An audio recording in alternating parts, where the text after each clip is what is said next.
Gas cylinder ಸ್ಫೋಟಗೊಂಡು 7 ಜನ ಗಂಭೀರವಾಗಿ ಗಾಯಗೊಂಡ ಘಟನೆ ಗಂಗಾವತಿ ತಾಲೂಕಿನ ಹೆಬ್ಬಾಳ ಗ್ರಾಮದಲ್ಲಿ ನಡೆದಿದೆ.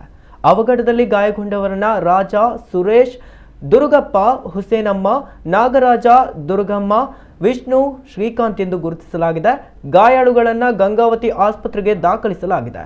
ಹುಸೇನಮ್ಮ ಮನೆಯಲ್ಲಿ ಹೊಸದಾಗಿ ಸಿಲಿಂಡರ್ ತೆಗೆದುಕೊಂಡಿದ್ರು. ಬೆಳಗ್ಗೆ ಆನ್ ಮಾಡುವಾಗ ಸ್ಫೋಟಗೊಂಡಿದೆ ಎಂದು ತಿಳಿದು ಬಂದಿದೆ. ಸ್ಫೋಟದ ತೀವ್ರತೆಗೆ ಇಡೀ ಮನೆ ನೆಲಸಮವಾಗಿದೆ. ಅಲ್ಲದೆ ಅಕ್ಕಪಕ್ಕದ ಮನೆಗಳ ಗೋಡೆಗಳು ಬಿರುಕು ಬಿಟ್ಟಿವೆ. ಮನೆಯ ಅಕ್ಕಪಕ್ಕ ನಿಂತವರಿಗೂ ಸುಟ್ಟ ಗಾಯಗಳಾಗಿವೆ.